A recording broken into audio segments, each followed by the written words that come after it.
Pessoal, hoje eu estou aqui a Luciana Asper, uma promotora do Ministério Público do Distrito Federal e Territórios, que é engajada na luta contra a corrupção e desenvolveu um super projeto bacana que você pode replicar na sua comunidade e que você vai conhecer hoje. Um projeto que tem impactado as escolas, o modo de ver dos estudantes e que pode gerar a mudança do país que a gente deseja ver. Oi, Luciana, uma alegria estar com você hoje para conversar sobre isso. Você pode falar um pouquinho sobre esse projeto? O que é esse projeto Na Moral? Ô, Deltan, obrigada. Bom demais estar aqui com você e a gente poder divulgar um pouco desse trabalho, né? Então, a gente acredita que ninguém nasce corrupto e nem íntegro, né? Isso é um processo de aprendizagem como outros, e é um processo de aprendizagem que você aprende caminhando e vivendo. Então, a partir de uma angústia muito grande da comunidade, de um modo geral, de como ela pode se engajar e participar no enfrentamento desse problema tão grave para ela, a gente desenvolveu uma tecnologia social, um projeto que se chama Na Moral, dentro do Ministério Público do Distrito Federal e Territórios. E nisso a gente coloca para participar membros do Ministério Público, servidores do Ministério Público e universitários que são parceiros do projeto. A gente procura a Secretaria de Educação, procuramos diretores de escola que se candidatam a participar de uma grande gincana. E aí a gente divide essa gincana em rodas de conversa, em que você vai levar esses jovens a eles fazerem uma reflexão realmente crítica do seu processo de escolha, né? Eles começam a entender se eles estão, de fato, repetindo comportamentos de forma irrefletida, inconsciente, e que eles podem mudar a realidade que eles vivem e aquilo que eles desejam ver na comunidade deles através de comportamentos realmente refletidos.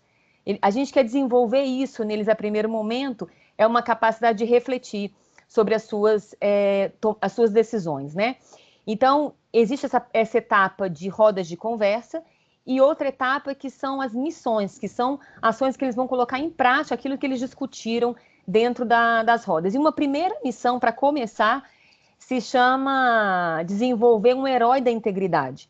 E esse herói, na verdade, eles devem construir a partir de pessoas que eles conhecem, que eles convivem e que têm valores que eles consideram realmente importantes. Como que eles realmente se posicionam para defender a honestidade, defender o que é certo, para criar ambientes de confiança, como que essas pessoas geram justiça onde elas estão, são responsáveis, são respeitosas e são verdadeiramente cheias de capital moral, que é se importar com o outro, né? Então, a partir desse momento, quando eles começam a refletir sobre as características que esse herói vai ter, eles já começam a se ver como os embaixadores da integridade, né? E aí, a partir disso, eles vão engajando e influenciando a comunidade escolar, ou seja, colegas que não estão no projeto, né? Diretores, professores que também começam a se envolver nesse projeto, e aí eles passam a ser o quê? Os influenciadores da integridade. Não só eles vestem essa camisa, como eles influenciam. E aí, ao final do projeto, são várias rodas e várias missões que eles realizam ao longo do ano. E no final, eles resolvem um grande problema da comunidade que os incomoda muito. Então, tudo passa por um processo muito grande deles fazerem por eles mesmos, né? A gente entra ali como facilitadores só. E tem sido muito gratificante as transformações que a gente tem visto em tão pouco tempo. Luciana, achei sensacional esse projeto de vocês. Eu estudei os materiais e me chamou muita atenção esse processo em que vocês constroem, em primeiro lugar, a própria integridade dos alunos. Eles envolvem a ideia de herói e vocês mostram para eles que não existem heróis ideais lá fora, que cada um pode ser herói impactando a vida das pessoas ao redor, salvando, promovendo melhoria de vida nas pessoas ao redor. Super legal isso. E aí, além deles promoverem eles desenvolverem a própria integridade, em seguida eles se projetam para fora, para influenciar os outros, os próprios alunos da escola, levando valores, e em seguida buscando resolver, identificar e resolver um problema da comunidade. É muito bacana porque eles desenvolvem um senso de que eles são responsáveis pelo ambiente ao redor deles. e eles passam a ver o ambiente público como deles. E aquele problema que eles identificam e resolvem é um problema da praça, é um problema de sujeira, é um problema de alagamento, que eles identificam como deles, e eles buscam a solução deixando um legado para as pessoas. Achei espetacular, e essa é uma estratégia de ensino que não é passiva, né, Luciana? É uma nova estratégia de ensino Não, ativa, né? é porque esse é o processo que faz a mudança dentro deles, porque eles começam a compreender que, de fato, aquilo que eles querem, eles podem cultivar, eles têm esse poder. Porque o mais impressionante é que a gente passa uma história muito grande de impunidade, de corrupção, em que a gente acaba se vendo totalmente impotente. E muitos pais passaram a educar os seus filhos nessa mentalidade da impotência. Se você não consegue brigar, se adapta a esse sistema.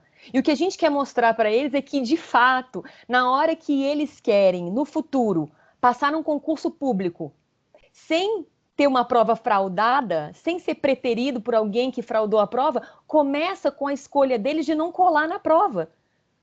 Né? Legal. Eles contam uma série de histórias, a gente justifica as nossas ações erradas. Então, eles precisam entender o que eles estão cultivando e o que eles vão colher lá na frente. Geralmente, você fala assim, eu vou colar na prova porque todo mundo faz. Eu vou colar na prova porque eu não vou passar mesmo no vestibular no futuro. Então, eu vou me sabotando eternamente e eu vou me arrancando daquele sonho, né? Então, o que a gente está devolvendo para esses jovens, para esses meninos, é a capacidade de sonhar e de saber que Legal. eles têm o poder de, na hora que eles começam a compreender que a justiça está dentro do fato de você estudar e tirar uma nota condizente com aquilo que você estudou e que isso que é justiça, eles começam a materializar esses valores, né? Uma outra Legal. dinâmica que a gente faz é furar a fila no hospital, quando você conhece alguém que pode te dar uma pulseirinha vermelha, quando o seu caso não é tão grave assim. E aí a gente faz eles refletirem, olha, acontece que se fosse a sua mãe, numa outra ocasião, que perdesse o momento de ser atendida numa emergência de verdade, porque tinha alguém lá sendo atendido, porque conhecia o funcionário do posto de saúde, né? Então, isso tudo vai fazendo com que eles compreendam que existe uma reflexão ativa por trás do processo decisório. Tem sido muito gratificante, a gente adoraria que escolas públicas, particulares, academias de ginástica, academias de esporte pudessem adotar o projeto, que ele tem uma forma muito simples de ser aplicada, e a gente adoraria compartilhar o que a gente já fez. A gente está em constante aperfeiçoamento, isso é um projeto que ganhou uma cara e uma metodologia nova em 2019, né? A gente usou esse tema do namoral, com a música namoral, para chamar bastante os jovens e deu muito certo. Então, a gente Legal. tem um e-mail para compartilhar, que é o namoral@mpdft.mp.br. E a gente está à disposição para ajudar no que for possível. Ou seja, é um projeto que está mostrando resultados, transforma vidas, além de ele levar uma reflexão ética e uma ação na comunidade, ele torna as pessoas mais donas do seu destino, ele torna os alunos, coloca os alunos como centro ativo do processo de aprendizagem, e esse é um projeto que pode ser replicado, então, universidades, instituições, podem adotar isso e fazer exatamente o que vocês estão fazendo, vocês podem ajudar com materiais, com ensino, com a experiência que vocês desenvolveram, não é verdade? Muito Com bacana. certeza. E agora me É um conta uma bálsamo de coisa. esperança, né? Que a gente precisa se agarrar todos os dias. É assim, e a pergunta que eu quero te fazer agora, a última pergunta, diz respeito a isso. Você é uma pessoa que já esteve engajada na luta contra a corrupção por meio da tua profissão, daquilo que você faz como promotora. Mais do que isso, você se engajou em busca de reformas sistêmicas, mudanças nas leis para a gente diminuir a corrupção no nosso país. E a questão que eu coloco é por que você está dando esse terceiro passo agora, buscando impactar a cultura nas escolas? Eu não tenho a menor dúvida de que tudo começa no ser humano e termina no ser humano. Nós precisamos de aperfeiçoamento nos mecanismos de controle e detecção. A gente precisa diminuir a burocracia. A gente precisa realmente aperfeiçoar muito o sistema para que a gente possa detectar e agir de forma oportuna, eficiente e proporcional para coibir aquilo que a gente não conseguiu parar. Mas se eu não envolver a sociedade como um todo, Se eu não formar pessoas desde a origem intencionalmente comprometidas em, primeiro, fazer certo na origem. Depois, aqueles que não fizeram, eu ter pessoas na esfera de controle e detecção totalmente comprometidas com o freio dessas condutas. E não com uma mentalidade de impunidade que a gente suportou por muitos anos.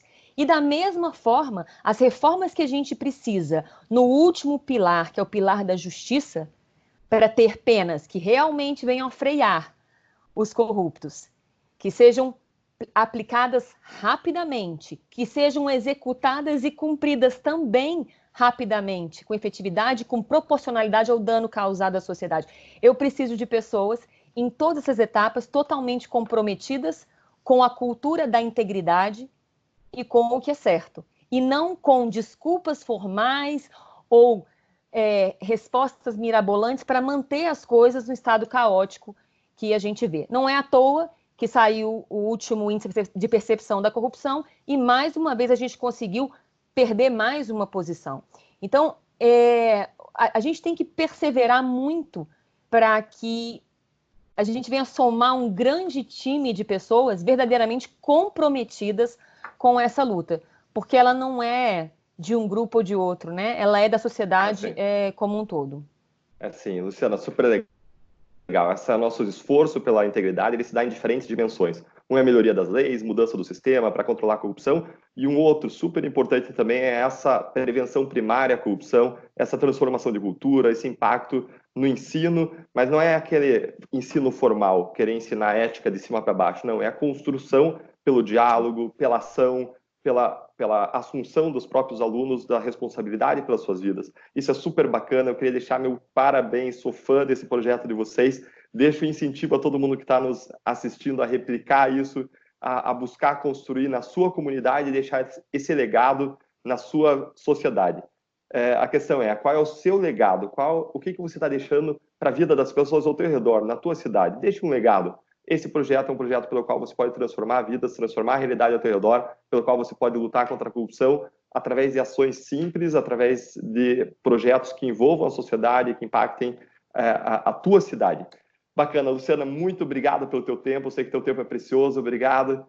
Quero deixar um abraço para você, meus parabéns para você e para todo mundo aí do Ministério Público do Distrito Federal e outros voluntários da universidade que estão desenvolvendo esse projeto. Parabéns de novo e um abraço a vocês todos, viu? Um abraço, Até tchau. logo, tchau, tchau.